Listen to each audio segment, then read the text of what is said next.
ربكم الذي خلقكم من نفس واحدة وخلق منها زوجها وبث منهما رجالا كثيرا ونساء واتقوا الله الذي تساءلون به والأرحام إن الله كان عليكم رقيبا يا أيها الذين آمنوا اتقوا الله وقولوا قولا سديدا يصلح لكم أعمالكم ويغفر لكم ذنوبكم ومن يطع الله ورسوله فقد فاز فوزا عظيما أما بعد فإن أصدق الحديث كتاب الله وأحسن الهدي هدي محمد صلى الله عليه وعلى آله وسلم وشر الأمور محدثاتها وكل محدثة بدعة وكل بدعة ضلالة wa kulla dhalalatin finnar.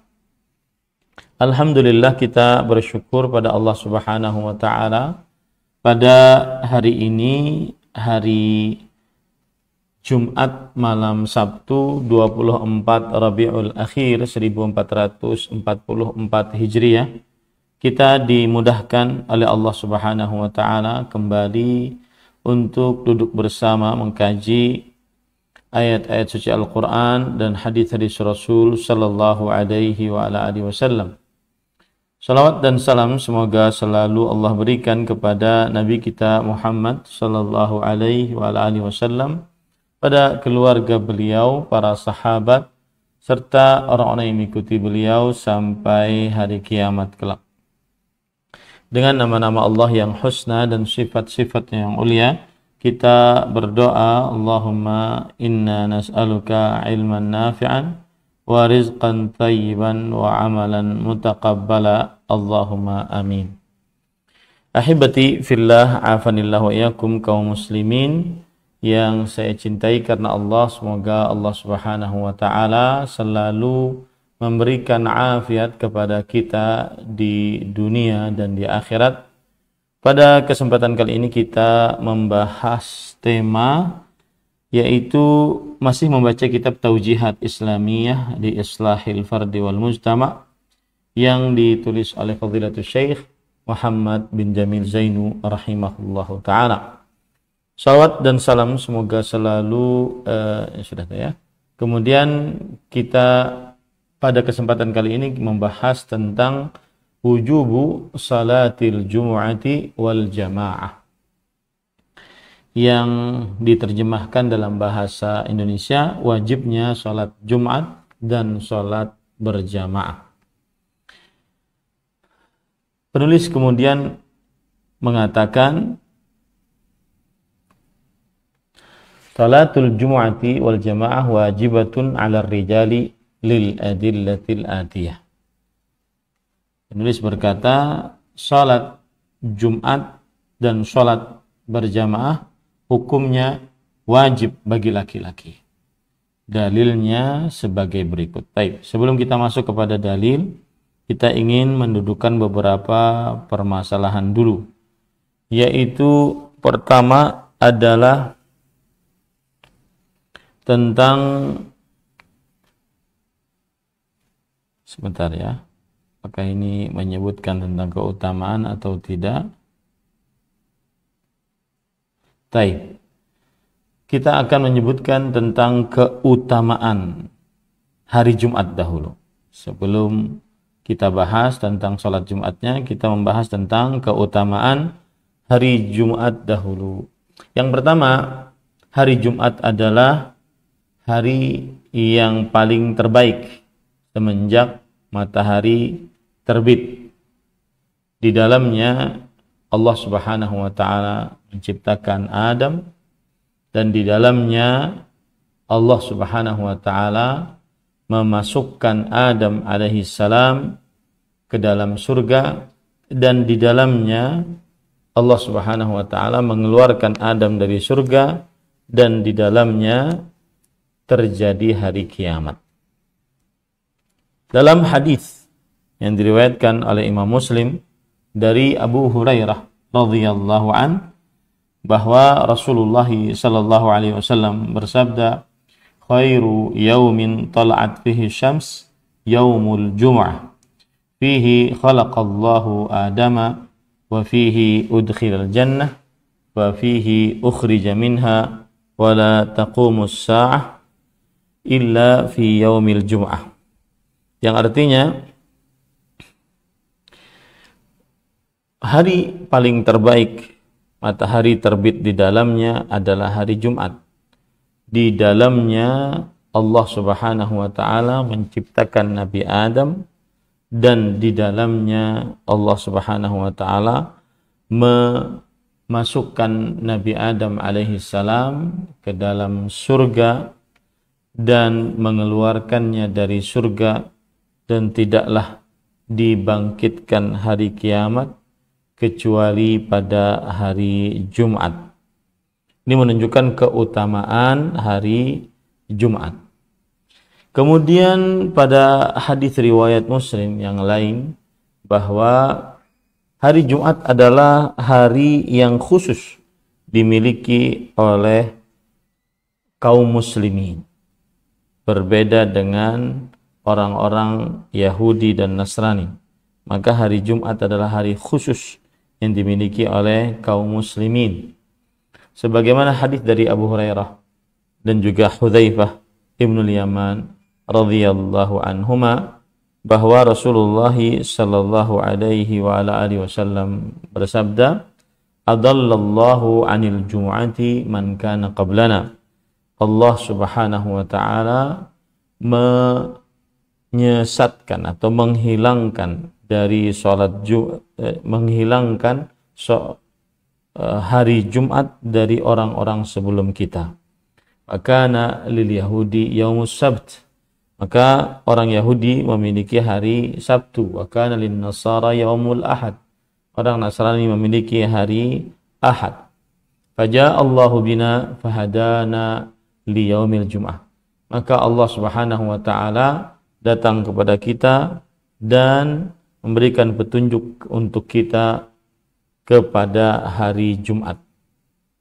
Faja'ala al-jum'ata was-sabta wal-ahad wa kadzalika hum tab'un lana yaumal qiyamah.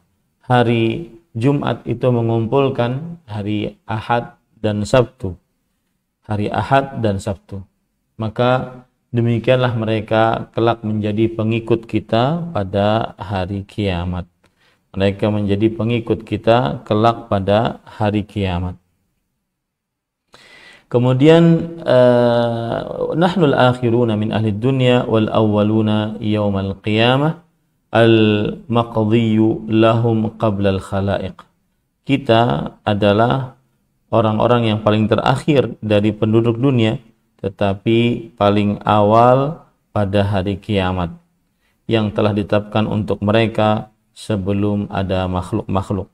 Ini hadis menunjukkan tentang keutamaan hari Jumat, yaitu bahwa hari Jumat adalah hari yang khusus dimiliki oleh kaum muslimin. Kemudian juga para ikhwan yang dirahmati oleh Allah Subhanahu wa taala, kalau kita ingin lebih dalam lagi tentang hukum hari Jumat, maka para ikhwah yang dirahmati oleh Allah Subhanahu wa taala, hukum hari Jumat, hukum salat Jumat maksud saya adalah yaitu fardhu ain. Hukum salat Jumat adalah fardhu ain. Hal ini berdasarkan ayat dalam Al-Qur'an, ya ayyuhalladzina amanu idza nudiya lis-salati min yaumil jumu'ati fas'au ila dzikrillah wa dzarul bai'. Yang artinya, wahai orang beriman, jika dikumandangkan azan untuk salat pada hari Jumat, maka bersegeralah menuju zikir kepada Allah dan tinggalkanlah jual beli. Kemudian sisi pendalilan dari ayat ini, yaitu ayat ini memberikan petunjuk kepada kita agar bersa'i. Sa'i artinya berusaha untuk pergi kepada hari Jumat. Dan berusaha menunjukkan kepada perintah. Wal amru yaqtadil wujub, dan perintah menunjukkan kepada kewajiban, dan tidak diwajibkan sa'i, yaitu berusaha, illa ilal wajib, kecuali untuk sesuatu yang wajib. Kemudian juga di dalam ayat ini wanaha 'anil bai', dilarang untuk jual beli, li'alla yashghala bihi anha walau lam takun wajibatan lama naha 'anil bai' min ajliha, agar tidak tersibukkan dengan jual beli. Kalau seandainya salat Jumat tidak wajib, maka tidak dilarang untuk berjual beli karenanya. Taib. Kemudian kita baca apa yang disebutkan penulis. Penulis tadi mengatakan, dan salat Jumat dan jamaah wajib atas laki-laki. Atas laki-laki. Taib.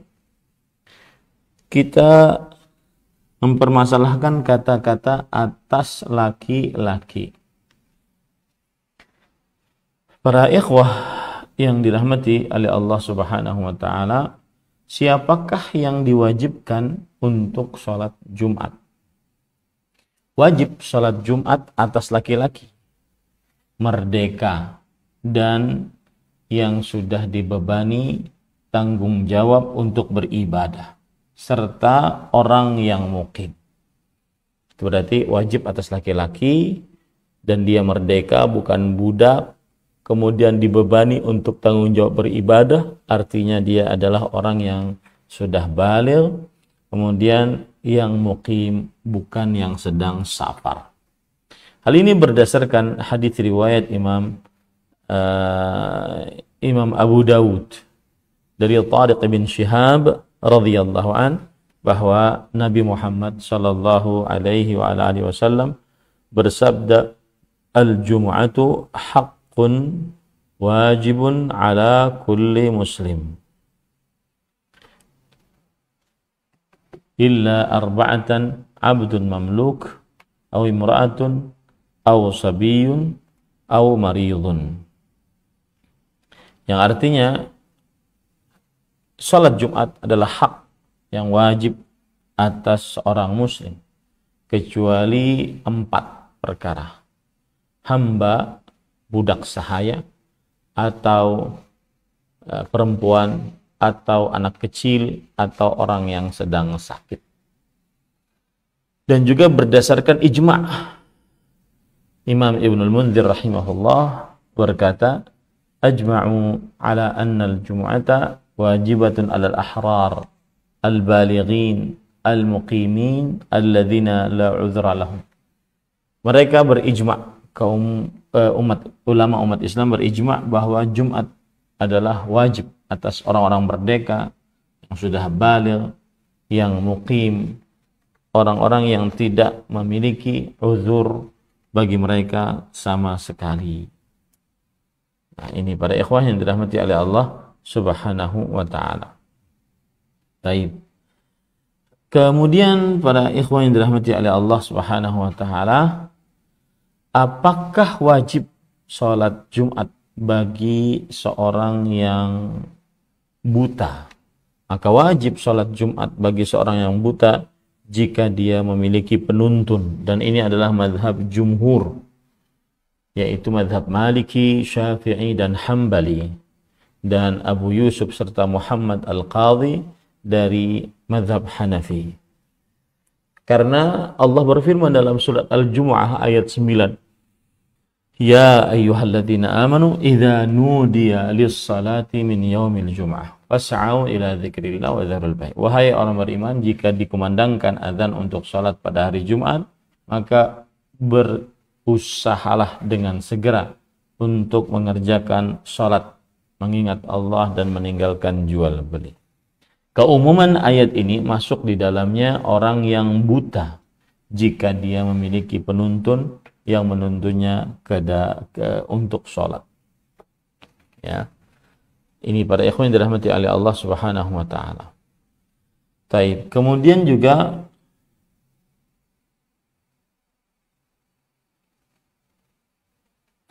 ada perkataan para ulama bahwa kenapa wajib bagi orang yang buta untuk sholat Jumat, karena kata Imam An-Nawawi dalam kitab beliau Al-Majmu' bahwa orang buta ditakutkan bahaya kalau seandainya tidak ada yang menuntunnya sholat Jumat, tetapi tidak ditakutkan kalau seandainya ada yang menuntunnya. Maka ini menunjukkan bahwa seorang yang buta tetap wajib untuk mengerjakan sholat Jumat. Kemudian ada permasalahan yang berkaitan dengan hal ini juga. Siapa yang wajib baginya mengerjakan sholat Jumat, lalu dia sholat zuhur sebelum habis waktu sholat Jumat, maka tidak sah sholat zuhurnya bagi siapa yang wajib untuk mengerjakan sholat Jumat sebelum sholat Jumat dikerjakan. Dan dia wajib untuk berusaha menghadiri sholat Jumat tersebut. Fa'in adrakaha, kalau seandainya dia mendapati sholat Jumat, maka selesai urusannya. Tetapi jika tidak, maka dia sholat zuhur. Dan inilah mazhab jumhur, mazhab Maliki, Syafi'i, Hambali.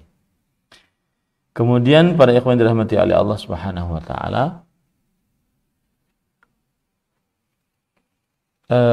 mengapa orang yang wajib untuk sholat Jumat dia tidak sah kalau seandainya sholat zuhur?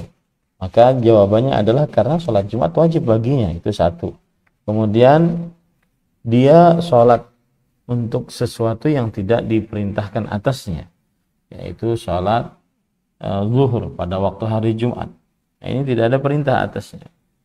Kemudian yang ketiga adalah tidak ada perbedaan pendapat di antara para ulama bahwa ia berdosa bagi siapa yang meninggalkan sholat Jumat, dan ia diperintahkan untuk menuju kepada sholat Jumat tersebut. Dan konsekuensi dari hal itu adalah bahwa dia tidak diberikan redaksi untuk sholat zuhur, ya, tidak diberikan redaksi untuk sholat zuhur. Nah, jadi tetap wajib bagi siapa yang mengerjakan sholat, dia merupakan orang yang wajib mengerjakan sholat Jumat, maka tidak sah kalau seandainya dia mengerjakan sholat zuhur padahal masih waktunya.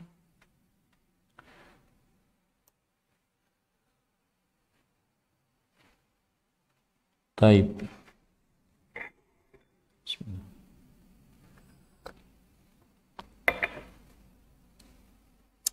Sekarang ahibati fillah afanillah wa iyyakum, hukum seorang yang mendengar azan pada hari Jumat.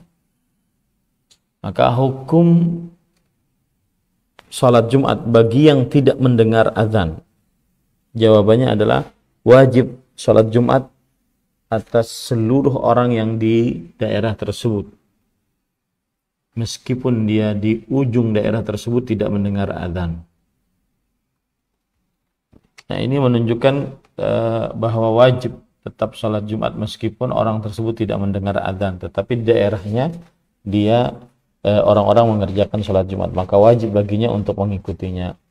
Dalilnya adalah surat Al-Jumu'ah ayat 9 tadi, bahwa Allah Azza wa Jalla telah memerintahkan untuk berusaha, bersegera, ya, mengerjakan sholat Jumat hanya dengan dikumandangkannya azan, bukan harus mendengar azan, tetapi hanya dengan dikumandangkannya azan. Nah,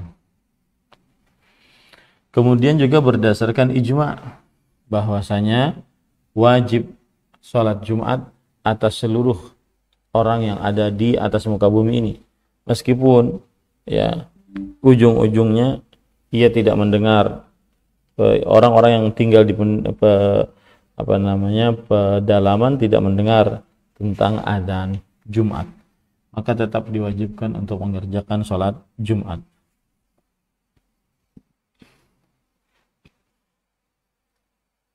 Baik. Apa hukumnya sholat Jumat bagi siapa yang berada di luar daerahnya? Apa hukumnya sholat Jumat bagi siapa yang berada di daerah luarnya? di luar daerah. Maka jawabannya adalah wajib sholat Jumat bagi siapa yang mendengar azan meskipun dia di luar daerah.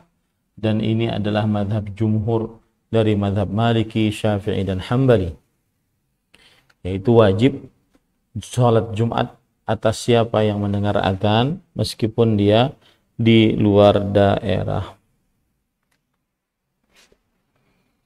Dalilnya surat Al-Jumu'ah ayat 9 tadi, idza nudiya lis-salati min yaumil jumu'ah fas'au ila dzikrillah. Jika dikumandangkan salat untuk hari Jumat, maka berusahalah untuk berzikir kepada Allah Subhanahu wa taala. Ayat ini secara lahiriah menunjukkan kepada kewajiban salat Jumat atas siapa saja yang mendengar azan. Baik. Hukum mengerjakan sholat Jumat jikalau yang mendirikan sholat Jumat tersebut adalah orang-orang fasik, orang-orang ahli bid'ah. Maka jawabannya wajib sholat Jumat dan berusaha kepadanya menujunya, baik itu yang hidup di tangannya adalah seorang ahli sunnah atau seorang ahli bid'ah atau orang yang adil, terpercaya, atau orang yang fasik, banyak maksiat dan kesalahan. Maka wajib tetap sholat Jumat jika ada yang seperti ini. Nah,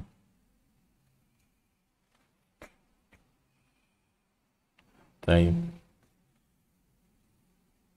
Kemudian para ikhwan yang dirahmati oleh Allah Subhanahu wa taala, sekarang siapa saja yang tidak diwajibkan untuk sholat Jumat? Yang pertama adalah perempuan, tidak wajib untuk salat Jumat. Dalilnya adalah ijma'.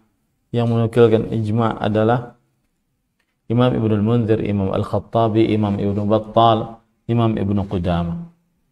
Kemudian yang kedua, perempuan tidak diwajibkan atas mereka untuk salat Jumat. Berdasarkan hal-hal yang menunjukkan bahwa perempuan tidak diperbolehkan untuk menghadiri yang di dalamnya para lelaki.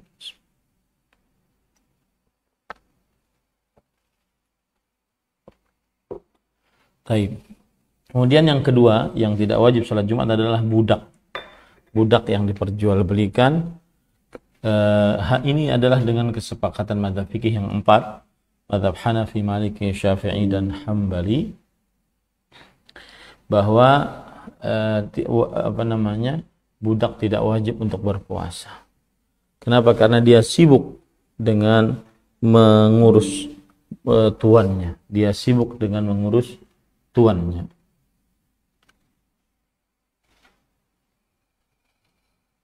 Nah,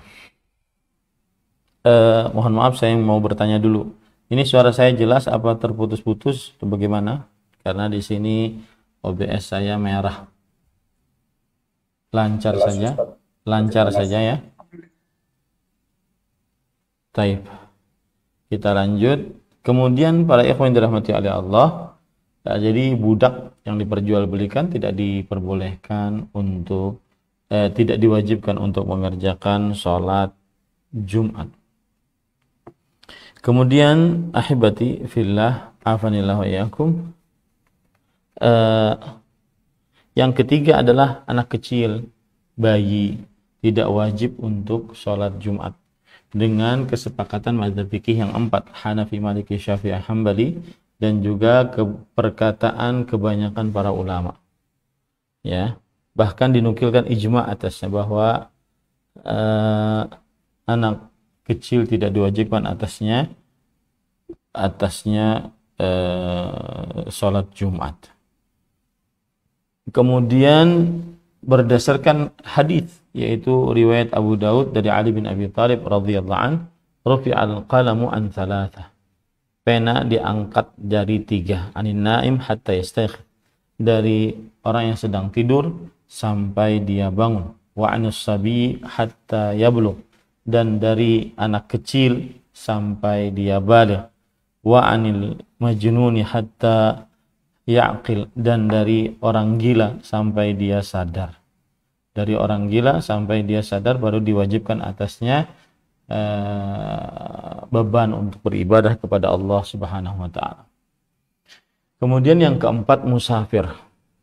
Dan yang pertama berkaitan dengan musafir ini adalah hukum sholat Jumat bagi musafir. Maka jawabannya tidak ada sholat Jumat bagi seorang musafir. Tidak ada sholat Jumat bagi seorang yang musafir. Dan ini adalah pendapat mazhab fikih yang empat, Hanafi, Maliki, Syafi'i, dan Hambali. Dan dia adalah sebagian dari perkataan para ulama salaf. Dan bahkan itu dikatakan kebanyakan ulama yang mengatakan pendapat seperti ini. Bahkan dinukilkan ijma atasnya. Dalil yang menunjukkan akan hal ini adalah hadis yang diriwayatkan oleh Imam Muslim dari Jabir radhiyallahu an, Nabi Muhammad sallallahu alaihi wasallam bersabda, "Lamma wasala batna al-wadi yawm Arafah, fa khataba an-nas thumma ba'da al-khutbati adzana Bilal thumma aqama fa shalla adh-dhuhra thumma aqama fa shalla al-'ashr."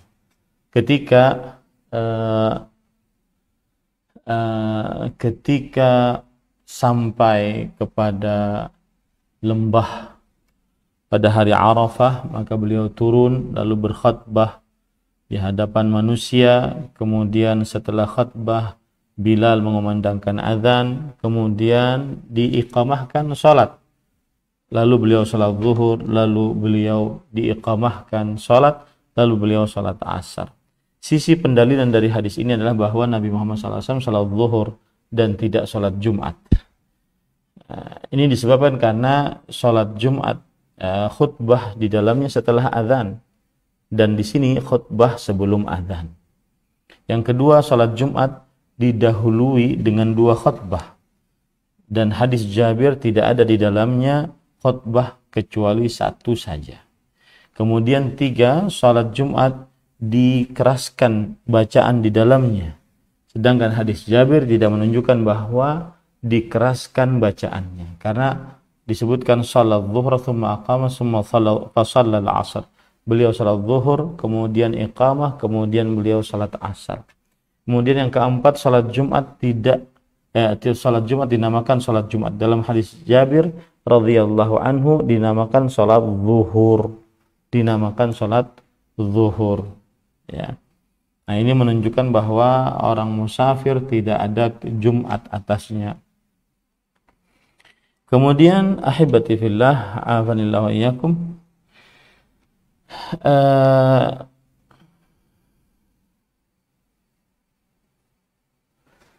bolehkah seorang yang musafir untuk menjadi imam di dalam salat Jumat? Maka jawabannya adalah sah orang musafir untuk menjadi imam dalam salat Jumat ataupun di hari Jumat. Dan ini mazhab Hanafi, Syafi'i, ya, dan juga mazhab ulama kontemporer Imam Ibnu Utsaimin rahimahullahu taala. Kenapa? Karena mereka adalah para lelaki, sah dari mereka salat Jumat. Kemudian juga pendapat tidak sah ini tidak ada dalil atasnya. Jadi sah saja seorang musafir menjadi imam pada salat Jumat. Nah, inilah 4 orang, perempuan, budak, anak kecil, dan musafir tidak diwajibkan atas mereka salat Jumat.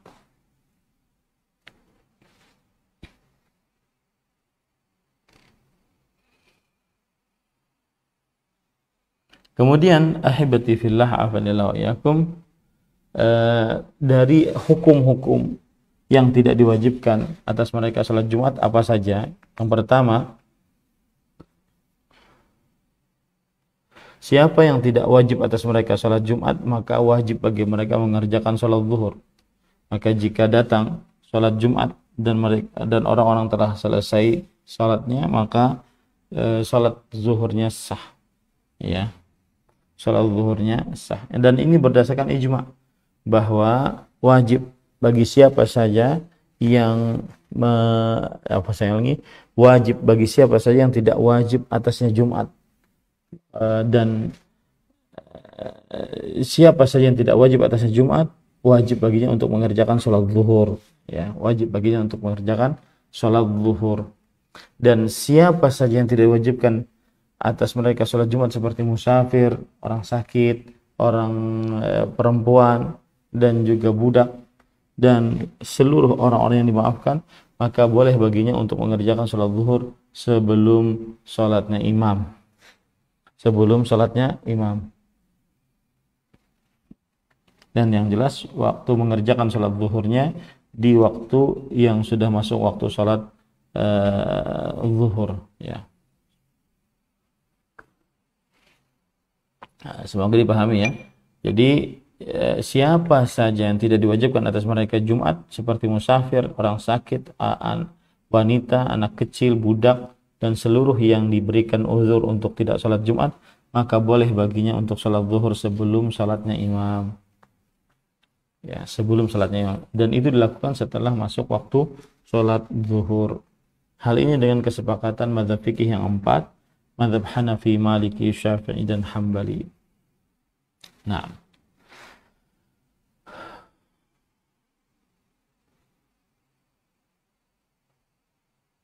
baik.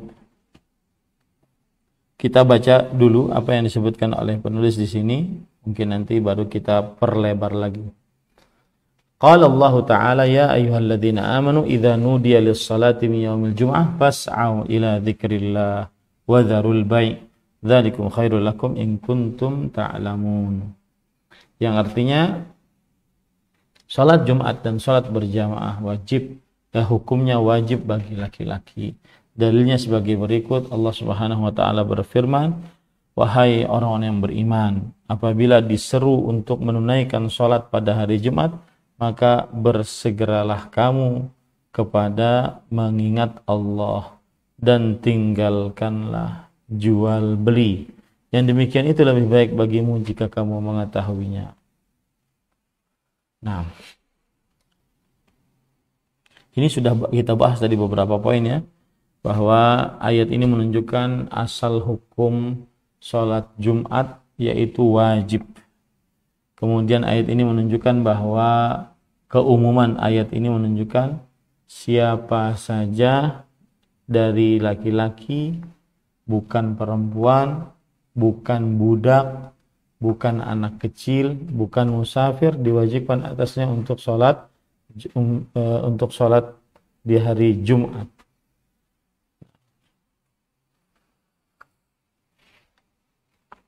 Baik. Kemudian penulis membawakan dalil yang kedua, yaitu waqala sallallahu alaihi wasallam wa laqad hamamtu an amura bis salah fatuqam thumma ukhalifu ila manazil qaumin la yashhaduna salah fa uharriqu alaihim buyutahum.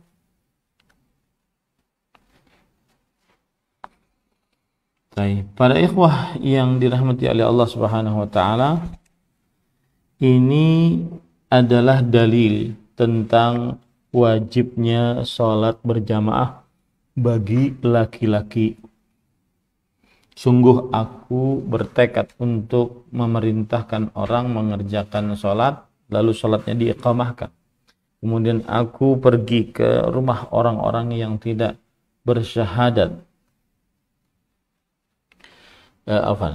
Kemudian aku pergi kepada rumah orang-orang yang tidak menyaksikan sholat, maksudnya tidak ikut sholat berjamaah, maka aku bakar rumah-rumah mereka. Aku bakar rumah-rumah mereka. Taib.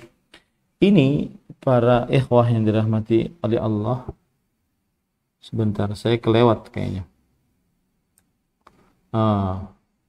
Terlewat. Ada hadis yang kedua yang belum saya baca, yaitu man taraka thalatha juma' tahawunan biha taba'allahu ala qalbi.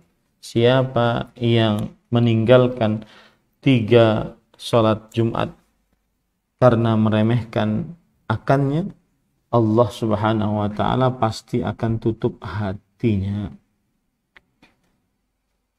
Nah,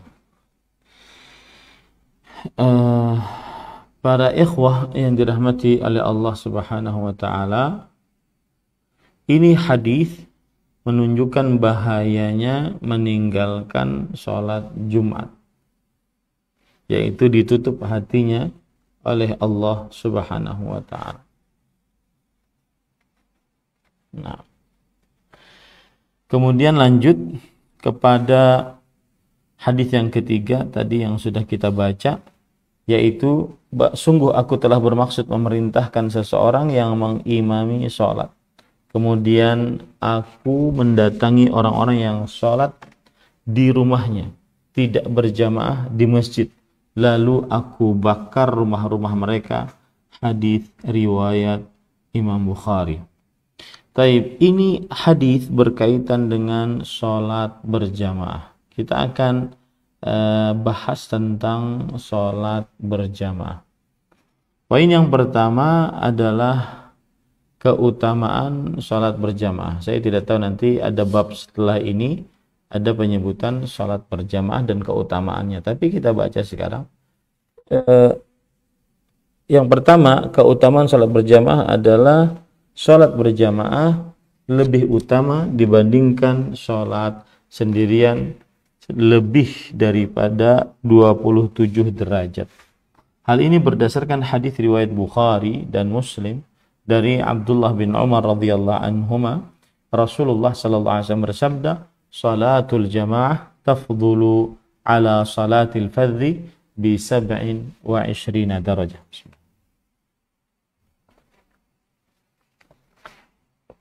Salat berjamaah lebih afdal dari salat sendirian sebanyak 27 derajat. Kemudian juga salat berjamaah Isya, maka orang akan mendapatkan pahala seperti salat malam setengah malam suntuk. Dan siapa yang salat subuh berjamaah, maka ia akan mendapatkan pahala salat malam seluruh malam. Hal ini berdasarkan hadis riwayat Imam Muslim dari Utsman bin Affan radhiyallahu anhu, bahwa Rasulullah sallallahu alaihi wa ala alihi wasallam bersabda, siapa yang sholat Isya fi jamaah, dalam berjamaah, maka seakan-akan dia bangun malam setengah malam.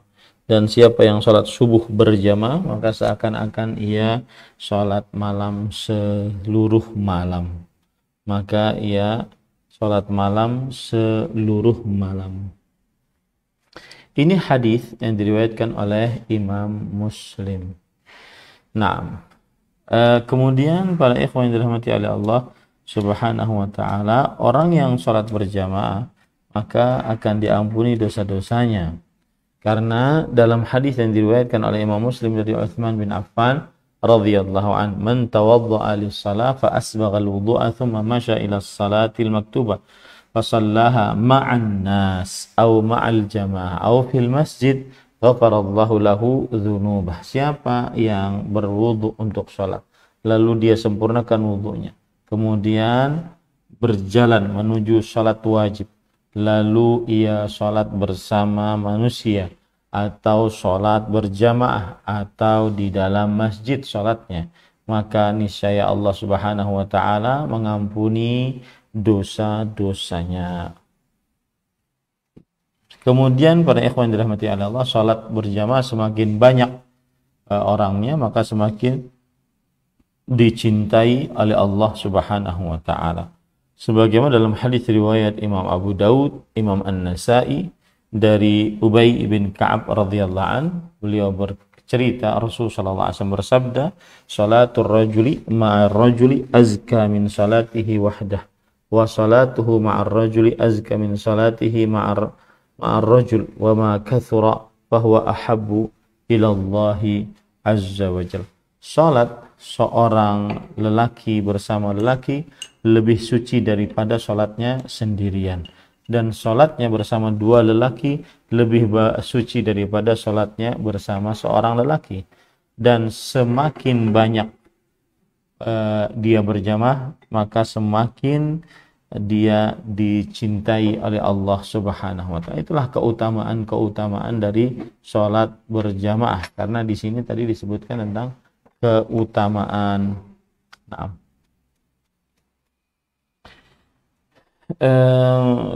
para ikhwah yang dirahmati oleh Allah Subhanahu wa taala, kita masuk lagi kepada poin sholat berjamaah, yaitu hukum dari sholat berjamaah. Sebentar, ini ada nggak nanti pada pertemuan sebelumnya? Setelahnya maksud saya. Tidak ada. Ya.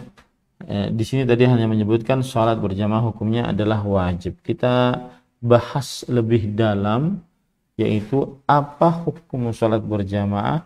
Sholat berjamaah wajib, ya, pada setiap lelaki yang baligh, wajib wujuban ainian 'ala rijal, wajib, kewajiban setiap lelaki, ya, setiap lelaki. Dan ini adalah mazhab Hambali, kemudian sebagian dari mazhab Hanafi, kemudian satu sisi dari mazhab Syafi'i, dan ini adalah pendapat Imam Bukhari, Imam Ibnu Munzir, Imam Ibnu Hazm, Imam Ibnu Taimiyah, Imam Ibnu Baz, dan Imam Ibnu Utsaimin rahimahullah ta'ala, bahwa hukum salat berjamaah bagi lelaki adalah wajib, dan wajibnya setiap orang lelaki yang sudah baligh. Dalilnya adalah hadis surah An-Nisa ayat 102, bahwa wa idza kunta fihim fa aqamta lahumus shalah faltaqum ta'ifatun minhum ma'ak. Jika engkau di tengah-tengah mereka, maka kamu mendirikan bagi mereka salat, hendaklah hendaklah sekelompok orang dari mereka bersama engkau. Apa maksudnya surat An-Nisa ayat 102 ini? Di dalam Majmu' Fatawa yang tulis oleh Imam Ibnu Taimiyah yang merupakan fatwa Imam Ibnu Taimiyah rahimahullah, menyebutkan bahwa Allah memerintahkan salat berjamaah bersamanya di dalam salat khauf. Yang demikian itu menunjukkan dalil atas kewajiban salat berjamaah saat dalam keadaan sulit, yaitu saat dalam keadaan takut. Nah, ini tariqul aula, lebih utama lagi bahwa wajib salat berjamaah dalam keadaan aman. Para ikhwah dirahmati oleh Allah Subhanahu wa taala, kemudian sisi yang kedua adalah bahwa disunahkan mengerjakan sholat takut saat perang itu berjamaah, ya, berjamaah. Nah, kalau seandainya dalam keadaan berperang saja tetap diwajibkan untuk sholat berjamaah, maka pada saat itu lebih lagi ketika tidak ada alasan untuk tidak mengerjakan sholat berjamaah. Saat berperang saja disyariatkan sholat berjamaah, apalagi saat dalam keadaan aman. Kemudian juga dalil yang lain, surat Al-Baqarah ayat 43. Warka'u ma'ar raki'in. Rukuklah bersama orang-orang yang ruku'. Sisi pendalilannya adalah bahwa Allah Subhanahu wa taala memerintahkan ruku' bersama orang-orang yang ruku'. Dan yang demikian itu terjadi pada kebanyakan orang-orang yang sama di dalam ruku'. Maka pada saat itu adalah perintah untuk mendirikan sholat secara berjamaah. Artinya banyaknya ruku' itu menunjukkan bahwa perintah untuk sholat berjamaah. Karena orang-orang yang ruku'nya banyak, bukan hanya satu orang. Kemudian juga hadis yang panjang, saya kira tidak perlu saya sebutkan, yaitu bahwa Rasulullah SAW pernah ingin membakar rumah orang-orang yang di dalamnya tidak sholat berjamaah. Salah satu penyebabnya beliau tidak jadi membakar karena di dalamnya ada perempuan, ada anak kecil, ada orang-orang tua. Nah, kemudian juga salah satu hal yang menunjukkan tentang wajibnya sholat berjamaah adalah perkataan dari Abdullah bin Mas'ud radhiyallahu anhu. Beliau berkata, man sarrahu, siapa yang ingin an yalqallaha ghadan musliman, yang ingin bertemu dengan Allah dalam keadaan muslim pada suatu hari, falyuhafiz ala haula'is salawat haitsu yunada bihinna, maka hendaklah selalu menjaga atas azan-azan tersebut, di mana atas salat-salat tersebut di manakah dikumandangkannya. Fa innallaha syara'a li nabiyyikum sallallahu alaihi wasallam sunanal huda wa innahunna min sunanil huda wa innahunna min sunanil huda. Dan sesungguhnya Allah Subhanahu wa taala telah mensyariatkan bagi nabi kalian petunjuk-petunjuk yang lurus, dan sesungguhnya salat itu adalah termasuk daripada petunjuk-petunjuk yang lurus. Walau annakum shallaitum fi buyutikum kama yusalli hadzal mutakhallifu fi baitihi la taraktum sunnata nabiyyikum wa la taraktum sunnata nabiyyikum la dhalaltum wa ma min rajulin yatatahhar fa yuhsinu at-tuhur thumma ya'midu ila masjid min hadhihi al-masajid illa kataballahu lahu bi kulli khutwatin yakhtuha hasanah. Yang artinya adalah, kalau seandainya kalian sholat di rumah-rumah kalian sebagaimana orang yang terlambat ini sholat di rumahnya, maka kalian sungguh akan meninggalkan kesunahan Nabi kalian. Ya, dan kalau kalian meninggalkan kesunahan Nabi kalian, maka kalian pasti akan binasa. Nah, adapun perempuan, apa hukum sholat berjamaah bagi para perempuan? Maka sholat para perempuan berjamaah hanya dianjurkan para perempuan untuk sholat berjamaah, yaitu dengan cara sebagian dari mereka dengan sholat dengan sebagian yang lain. Dan ini mazhab Syafi'i Hambali. Ini mazhab Syafi'i dan Hambali, dan itulah pendapat dari sebagian ulama-ulama peneliti. Nah,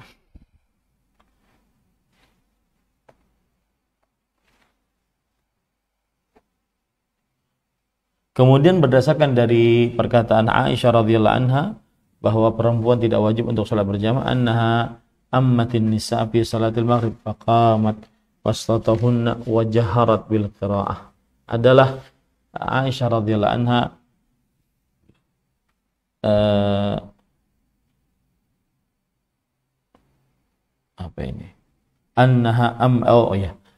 bahwa Aisyah radhiyallahu anha mengimami para perempuan pada sholat maghrib, lalu beliau berdiri di tengah-tengah perempuan tersebut dan mengeraskan bacaannya.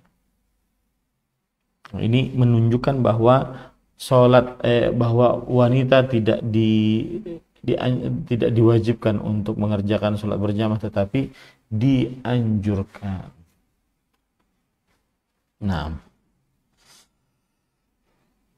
kita lanjut para ikhwan yang dirahmati oleh Allah Subhanahu wa taala.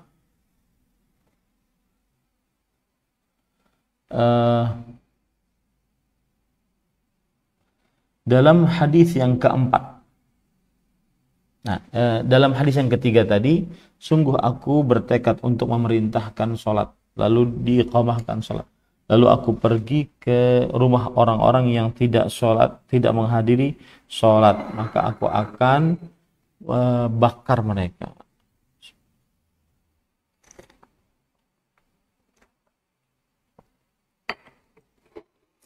Taib.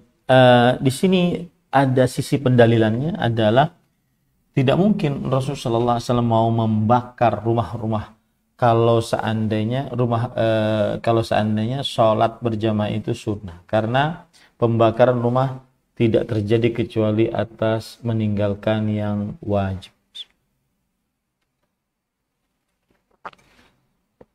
Nah,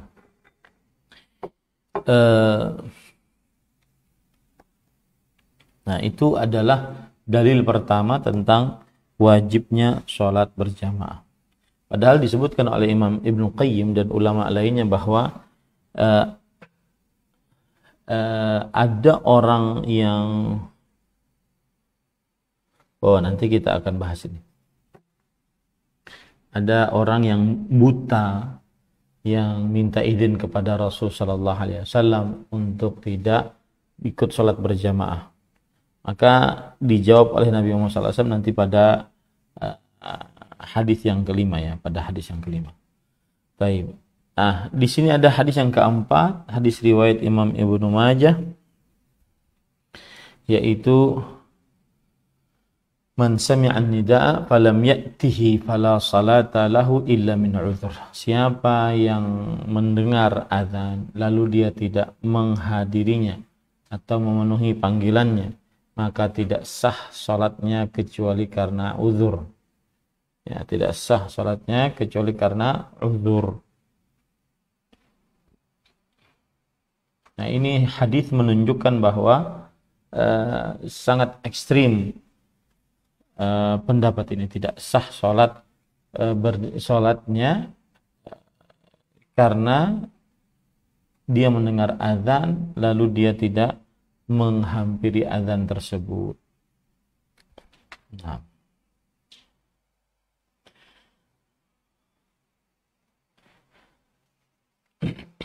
Apakah sholat berjamaah yang tidak sholat berjamaah tidak sah? Maka jawabannya tetap sah, akan tetapi dia kelewatan pahala yang besar. Taib yang kelima, ata Rasulullah sallallahu alaihi wasallam rajulun a'ma, ata Rasulullah sallallahu alaihi wasallam seorang lelaki yang buta. Faqalu ya Rasulullah innahu laisa li qa'idun yaquduni ilal masjid. Wahai Rasulullah, sesungguhnya tidak ada untukku seorang yang buta yang seorang yang penuntun yang bisa menuntunku pergi ke masjid. Lalu Rasulullah SAW memberikan keringanan kepada orang yang sudah buta. Rasulullah SAW asalnya memberikan keringanan kepada orang buta tersebut. Farakhasalahu, lalu Rasulullah SAW memberikan keringanannya. Falamma walla da'ahu, tetapi ketika dia berpaling maka Rasulullah SAW memanggil orang buta tersebut. Faqala hal tasma'un nida, apakah engkau mendengar azan? Kemudian si orang buta tersebut mengatakan na'am, iya. Maka kemudian setelah itu fa'ajib, ya, kata Rasulullah SAW, kalau begitu penuhilah panggilan orang yang terdengar padanya kumandang azan meskipun dia buta. Terdengar padanya kumandang azan meskipun dia buta. Nah, dan disebutkan oleh Imam Qayyim, sudah dia buta, tidak punya penuntun, kemudian jarak antara masjid dengan dia jauh, kemudian di sana banyak binatang buas, banyak pepohonan-pepohonan dan seterusnya. Nah, ini kenapa orang buta tetap tidak diringankan untuk dia pergi dari masjid, pergi ke masjid maksud saya, karena orang buta tersebut dia terkadang memiliki penuntun, terkadang tidak. Nah, kapan dia mendengar tentang azan salat, maka pada saat itu tetap wajib baginya menghadiri salat berjamaah. Yang keenam, waqala Abdullah ibnu Mas'ud. Abdullah bin Mas'ud radhiyallahu anhu berkata, "Man sarrahu an yalqa Allah ghadan musliman falyuhafiz ala hadhihi salawatil khams haitsu yunada bihinna fa inna Allah syara'a li nabiyyikum sunanal huda wa innahunna min sunanil huda walau annakum sallaitum fi buyutikum kama yusalli hadzal mutakhallif fi baitihi la taraktum sunnata nabiyyikum walau taraktum sunnata nabiyyikum la dhalaltum walaqad ra'aytuna wa ma yatakhallafu anha illa munafiqun ma'lumun nifaq walaqad kana ar-rajul yu'ta bihi yuhadha bainar rijlaini hatta yuqama as-saf." Abdullah bin Mas'ud radhiyallahu anhu berkata, siapa yang ingin bertemu dengan Allah Subhanahu wa taala kelak pada hari kiamat, maka hendaklah dia selalu menjaga salat 5 waktu ini kapan dia dikumandangkan, karena Allah Subhanahu wa taala telah mensyariatkan untuk nabinya syariat-syariat yang berupa petunjuk, dan termasuk syariat yang berupa petunjuk adalah termasuk syariat-syariat yang berupa kebenaran. Jikalau kalian sholat di rumah-rumah kalian sebagaimana sholatnya seorang yang menyendiri di dalam rumahnya, maka niscaya kalian telah meninggalkan sunnah Nabi kalian. Dan jika kalian meninggalkan sunnah Nabi kalian, maka niscaya kalian akan binasa. Sungguh kami telah melihat, wa ma yatakhallafu anha illa munafiq.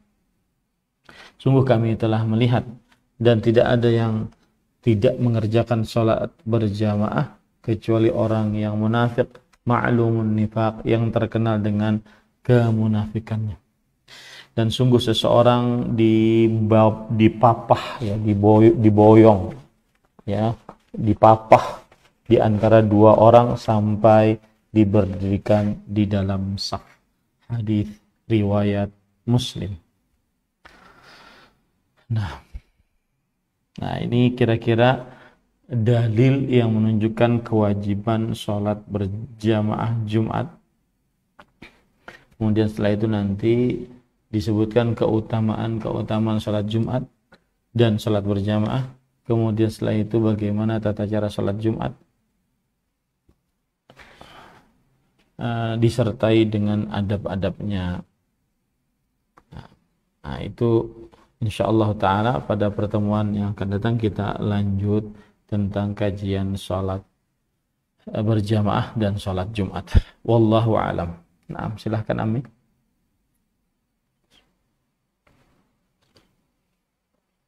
Barakallahu fikum wa jazakallahu khairan Ustaz. Jelasnya atas ilmunya bisa manfaat untuk kita semuanya. Jemaah mengaji. Kita sekarang masuk ke sesi soalnya kita punya waktu beberapa menit tanya jawab kepada Ustaz. Kami persilakan terlebih dahulu kepada jamaah yang ingin langsung bisa silakan. Ya, belum ada ya, maka kami bacakan terlebih dahulu. Pertanyaan masuk via chat. Ini ada pertanyaan dari hamba Allah. Ya. Nah, tadi disebutkan bahwa sholat Jumat meninggalkan sholat Jumat 3 kali secara sengaja, itu Allah akan tutup artinya. Namun di sini pertanyaan dari penanya, apabila dia meninggalkan 3 kali secara sengaja, tapi karena ada pekerjaan, karena kesibukan, itu bagaimana? Bismillah, walhamdulillah, wassalatu wassalamu ala rasulillah wa ala alihi wa sahbihi wa man wala amma ba'd. Orang yang bekerja bukan alasan yang dibenarkan oleh syariat untuk tidak sholat berjamaah Jumat. Wallahu a'lam. Pertanyaan selanjutnya dari orang yang sama. Wanita tidak diwajibkan untuk sholat Jumat, namun apabila mereka ingin pergi untuk sholat Jumat, apakah dibolehkan? Boleh, kita sudah sebutkan tadi bahwa dianjurkan, diperbolehkan seseorang mengerjakan sholat, seorang wanita mengerjakan sholat Jumat dan gugur atasnya kewajiban sholat Jumat, ya, kewajiban sholat zuhur maksud saya. Wallahu a'lam. Baik, assalamualaikum warahmatullahi wabarakatuh. Jazakallahu khairan atas jawabannya. Kita pindah ke penanya langsung. Ada yang angkat tangan sini, Muhammad. Kami silakan untuk bertanya langsung pada Ustaz. Ya, jazakallahu khairan. Assalamualaikum warahmatullahi wabarakatuh, Ustaz. Waalaikumsalam warahmatullahi wabarakatuh atas penjelasan materinya hari ini. Alhamdulillah. Silakan Ibu. Iya, Ustaz. Yang ditanyakan Ustaz, bagaimana wajibnya atau seberapa besar bila seorang ibu single parent Ustaz ingin membawa anak-anaknya sholat ke masjid, saat ini belum balik, maybe mungkin sekitar 1 tahunan ke depan kemungkinan akan balik karena usianya sudah sekitar 11 tahun. Untuk sholat Jumat saya sudah rutin membawanya ke masjid, Ustadz. Tetapi untuk sholat wajib yang 5 itu saya tidak pernah membawa anak saya ke masjid. Saya ingin memulainya karena masjidnya tidak bisa jalan kaki juga, Ustadz. Apakah atau bagaimana strateginya Ustadz seorang ibu untuk mengajarkan anaknya ke masjid untuk sholat berjamaah? Pertanyaan yang kedua nanti Ustadz.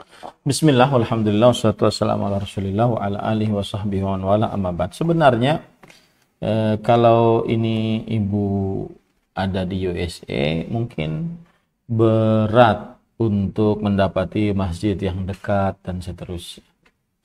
Maka sebenarnya adalah seorang orang tua, baik ibu atau bapak, pertama kali dia menjelaskan kepada anaknya tentang hukum sholat berjamaah. Nah, kalau seandainya sudah dia mendapatkan dasar ilmu tentang hukum sholat berjamaah, kapan diwajibkan, maka pada saat itu dia akan paham dan dia bisa berjalan sendiri atau naik kendaraan sendiri kalau seandainya diperbolehkan, atau naik sepeda tentang kemudian dia mengerjakan sholat berjamaah, asalkan dipahamkan dulu. Ya, boleh kita ini membiasakan mereka pergi ke masjid, tetapi harus juga dipahamkan bahwasanya ke sholat berjamaah itu wajib. Nah, wallahu a'lam. Ya Ustadz, pertanyaan selanjutnya Ustadz, bagaimana mendidik anak untuk memulai sholat tahajud Ustadz? Apakah orang tua bisa membangunkannya tengah malam untuk sholat tahajud dimulai dari saat dia belum balik? Jazakumullahu khairan Ustadz. Bismillah, alhamdulillah, salatu wassalamu ala rasulillah wa ala alihi wa sahbihi wa ala amma ba'd. Sebenarnya boleh saja, akan tetapi anak yang belum balik sepertinya dia merasa berat dengan hal itu. Tidak terlalu boleh dipaksa. Sedang sholat wajib saja kita hanya boleh untuk memerintahkannya saja. Ya, perintahkan. Jadi kalau seandainya sudah umur 10 tahun dan belum sholat juga setelah perintah 3 tahun, maka baru diperbolehkan untuk diancam atau dipukul sesuai dengan syariat yang ada. Akan tetapi untuk sholat tahajud maka tidak mengapa sekali lagi seseorang ibu untuk membangun anaknya. Akan tetapi dilihat keadaan anak tersebut, kabarnya kalau seandainya dia terlalu letih, maka kita bisa menjelaskan dulu kepada dia. Adapun prakteknya maka nanti semoga Allah Subhanahu wa taala memudahkan dia untuk mengerjakan sholat tahajud. Ya, wallahu a'lam. Amin ya rabbal alamin. Jazakumullahu khairan. Ustaz, satu lagi. Assalamualaikum warahmatullahi wabarakatuh. Semoga Ustaz dan keluarga diberikan keberkahan dan perlindungan dimanapun berada. Ustaz, mohon nasihatnya, bila di dalam keluarga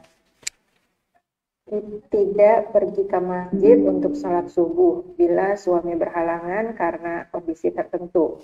Jadi sholat berjamaah di rumah. Cuma terkadang suami tidak ingin menunggu yang lainnya ready, Ustadz. Padahal ibu kadang-kadang harus mengurusi anaknya duluan. Ketika si ibu join sholat berjamaah dengan suami, itu sudah dimulai sholat subuh. Padahal saya biasa sholat sunat sebelum subuh. Ketika bareng, apakah saya sholat sunnah sebelum subuh atau langsung sholat subuh, Ustaz? Mohon pencerahannya. Jazakumullahu khairan. Bismillah, alhamdulillah. Jika asal hukumnya laki-laki ke masjid ya. Tapi kalau seandainya ada uzur seperti sakit, seperti hujan, angin gelap dan seterusnya, maka diperbolehkan dia untuk meninggalkan sholat berjamaah. Kan tetapi asal hukumnya dia wajib melaksanakan sholat berjamaah. Taib. Sekarang kalau seandainya sang ayah sholat di rumah, tapi ayahnya tidak mau nunggu lama Karena ibu biasanya lama, misalkan sang istri biasanya lama, maka ayahnya sudah sholat subuh, mengangkat takbir untuk sholat subuh, sedangkan sang istri baru selesai, ya, baru bisa mengikuti, dan sang istri belum sholat 2 rakaat sebelum subuh pada waktu itu. Maka pada saat itu lebih baik yang dilakukan oleh sang istri adalah sholat subuh, karena berjamaah dengan seseorang yang akhirnya membuat pahalanya dia lebih besar. Sholat subuh, ya, dia sholat subuh bersama suami. Adapun sholat qobliyah subuhnya, maka dia kerjakan setelah sholat subuh, karena diperbolehkan seseorang untuk mengqadha 2 rakaat sholat sebelum subuh. Hal ini berdasarkan hadis yang disebutkan bahwa ada seorang sahabat Nabi radhiyallahu anhu, beliau itu terlambat dan akhirnya mendapati takbiratul ihram imam saja, sedangkan 2 rakaat sebelum subuh, maka dia tidak mendapatinya.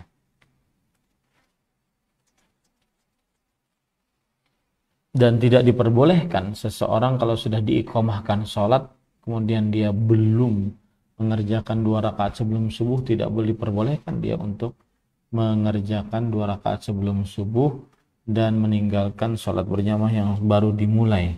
Ini tidak diperbolehkan. Kemudian permasalahan mengqadha'nya setelah sholat subuh, maka ada hadis dari Qais ibn Umar radhiyallahu an.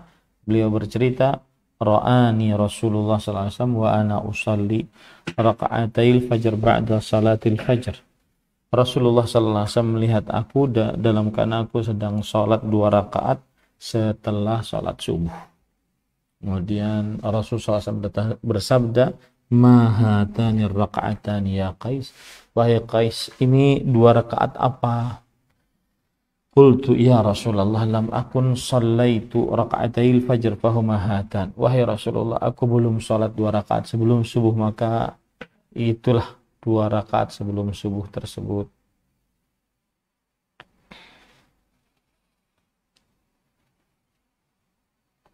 Nah, jadi istrinya tetap sholat subuh, kemudian setelah itu baru dia qadha salat 2 rakaat sebelum subuh. Wallahu a'lam. Mungkin sedikit Ustadz, pertanyaan setelah tadi, setelah salat subuh baru salat sunnah. Tetapi apakah didahului setelah salat subuh zikir dulu baru kemudian salat sunnah, Ustadz? Bismillah, walhamdulillah, wassalatu wassalamu ala rasulillah. Sebenarnya bebas saja, tidak ada kewajiban langsung, tidak juga, bahkan boleh diqadha di waktu duha. Yang penting dia kalau merupakan kebiasaan dia untuk sholat subuh, maka dia untuk 2 rakaat sebelum subuh, maka dia kerjakan 2 rakaat sebelum subuh tersebut, ya, meskipun dia mengqadha'nya. Tidak mesti harus setelah sholat wajib. Ya, Ustaz. Jazakumullah khair. Barakallahu fikum. Nah, silahkan. Yang lain? Jazakallahu khairan atas jawabannya.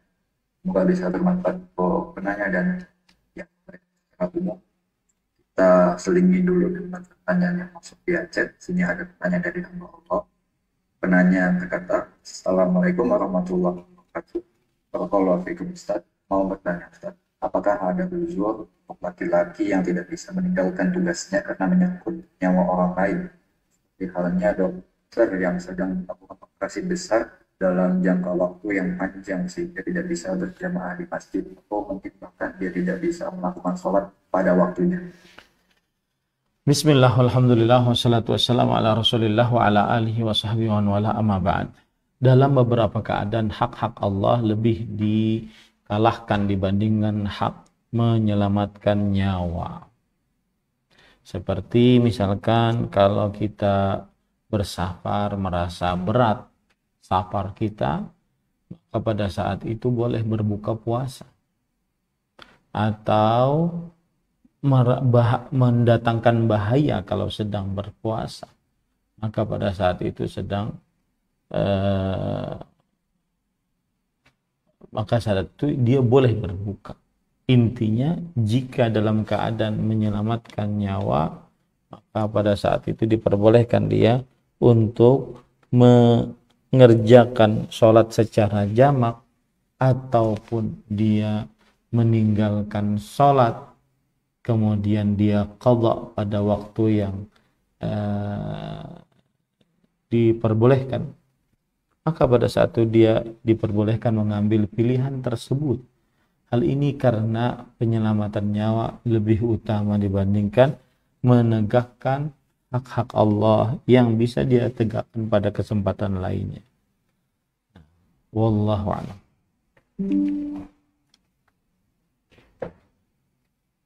Nah, assalamualaikum warahmatullahi wabarakatuh. Bisa kalau ya, kita lanjutkan untuk penanya langsung. Sudah ada yang angkat tangan di sini. Itu Khairah ya, ibu-ibu itu Khairah, silakan.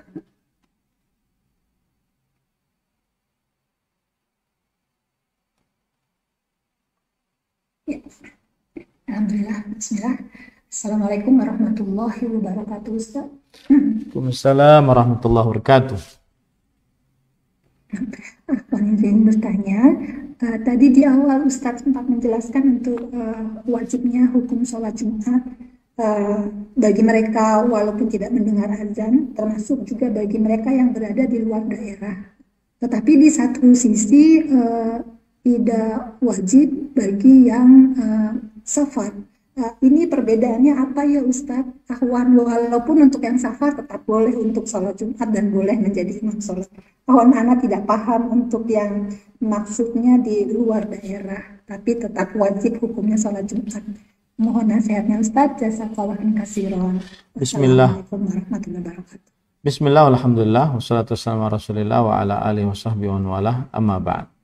Saya dari Jakarta ke Bogor, itu berarti keluar daerah, tapi saya tidak safar, maka tetap wajib sholat Jumat. Itu contohnya. Tidak semua orang keluar daerah itu safar, Ibu.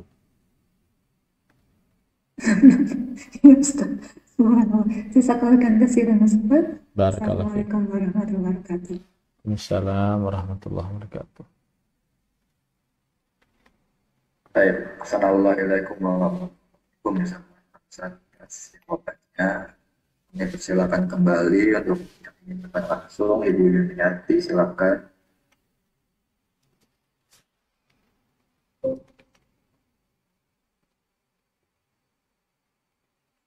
Assalamualaikum warahmatullahi wabarakatuh, Ustaz. Waalaikumsalam warahmatullahi wabarakatuh. Saya izin bertanya, Pak Ustaz. Saya tuh masih kurang paham. Waktu 2 tahun yang lalu kan kita ada COVID. Ini kan masih belum hilang ya, Pak Ustaz.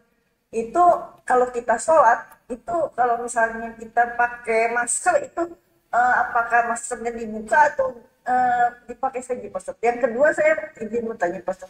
Apabila kita sudah mempunyai pasangan, kita ingin berpuasa sunnah atau puasa sunnah yang biasa kita lakukan, misalnya puasa Senin Kamis gitu ya.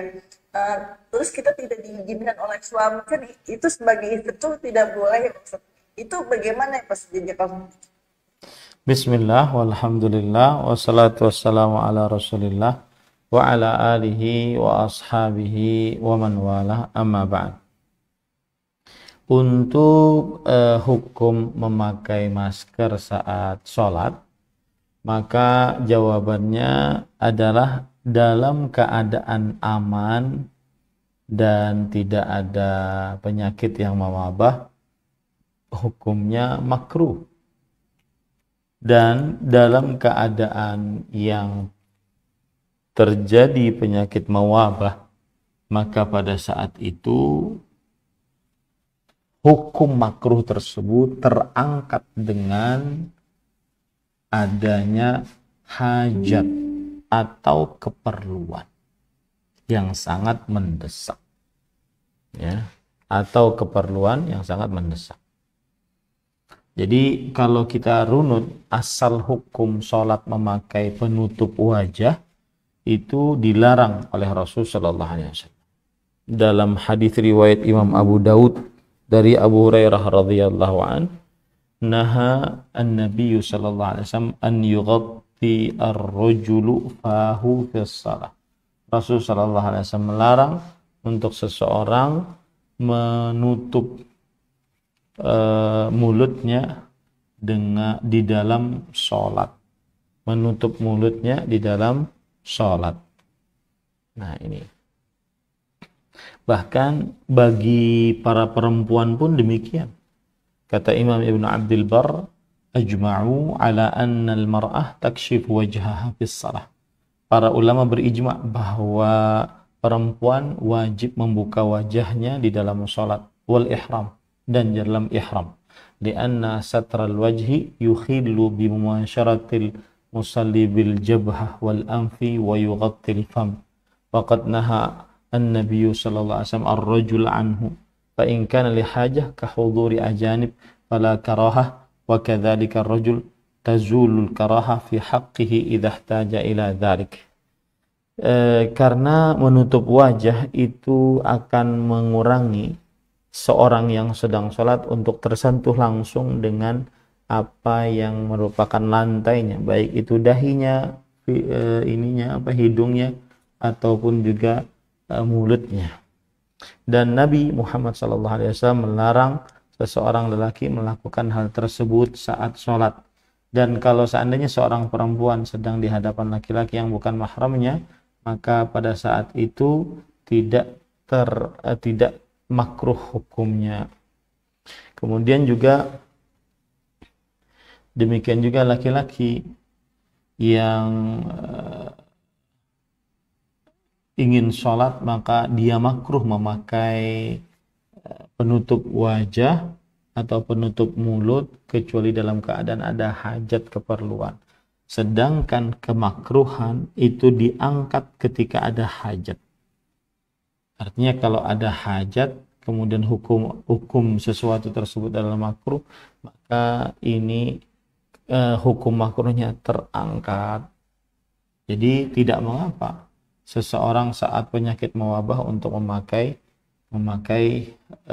masker. Akan tetapi ini tergantung di daerahnya, ya. Apakah dia masih ada di daerahnya orang-orang memakai protokoler di sedemikian rupa saat di dalam sholat, ataukah tidak ada, bagaimana anjuran pihak kesehatan setempat, dan seterusnya.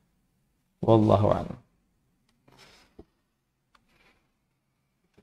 Pertanyaan selanjutnya yang tadi dari orang yang sama juga, Ustaz.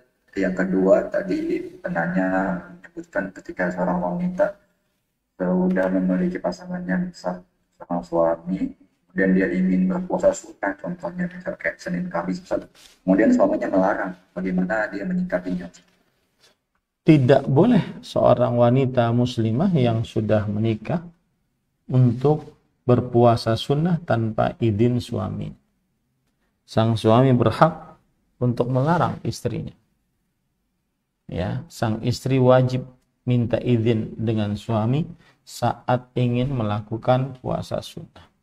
Wala tasumu illa biiznih wa huwa syahid. Seorang istri tidak berpuasa dalam keadaan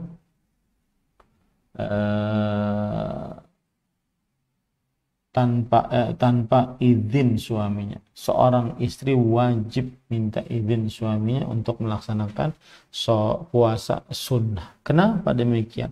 Karena seorang suami berhak untuk menikmati istrinya kapan saja, ya, dan ini wajib atas istri menunaikannya. Sedangkan puasa sunnah hukumnya adalah sunnah dan didahulukan yang wajib dibandingkan yang sunnah. Wallahu a'lam. Baik, Assalamualaikum warahmatullahi wabarakatuh. Atas jawabannya. Ustaz, masih ada dua pertanyaan kurang lebih, Ustaz, apakah masih bisa kita bacakan? Silahkan. Baik, pertanyaan singkat saja, Ustaz, insya Allah. Dari hamba Allah, penanya berkata, Ustaz, mengkodok sholat subuh itu apakah berlaku juga untuk yang ketiduran? Dan kalau ketiduran, baiknya sholat subuh langsung atau qobliyah dulu, Ustaz? Bismillah, walhamdulillah, wassalatu wassalamu ala rasulillah wa ala alihi wa ashabihi wa man wala, amma ba'd.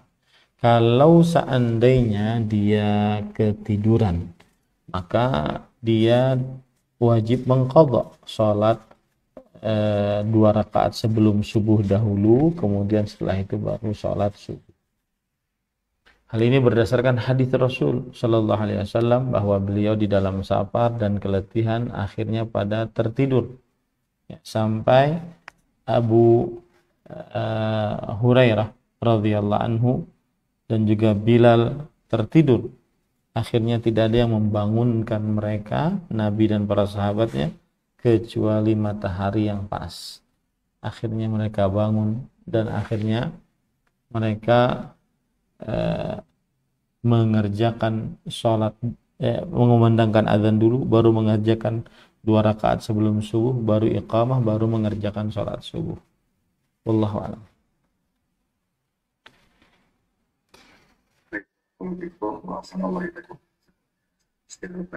Pertanyaan terakhir, Ustaz, dari hamba Allah, nanya kata Assalamualaikum Ustaz. Waalaikumsalam. Izin bertanya, bila ketika sujud namun telapak tangan tertutup di tengah, apakah sholatnya sah? Jawabannya sah, sebagaimana lutut kita saat sujud maka tertutup dengan kain, maka jawabannya sah. Kalau telapak tangan tertutup dengan jilbab ataupun mukena yang lebar. Wallahu a'lam. Baik, barakallahu fikum. Assalamualaikum. Bismillahirrahmanirrahim, Ustaz. Alhamdulillah sudah kita bacakan semua pertanyaannya. Izin pamit Ustaz. Baik. Ya, mengaji, alhamdulillah kita kajian kita kesempatan kali ini. Allah banyak sekali faedah yang bisa kita ambil dari Ustaz. Semoga bermanfaat untuk kita semuanya di dunia dan di akhirat, dan juga kita semoga bisa menjadi amal jariah untuk kita. Mengucapkan terima kasih kepada Ustaz, dan juga ucapkan terima kasih dari kami kepada para ngaji yang telah hadir bersama kita dimanapun berada. Kemudian jika ada kesalahan sikap maupun perkataan, semoga kita kembali pada kajian yang akan datang. Wassalamualaikum warahmatullahi wabarakatuh.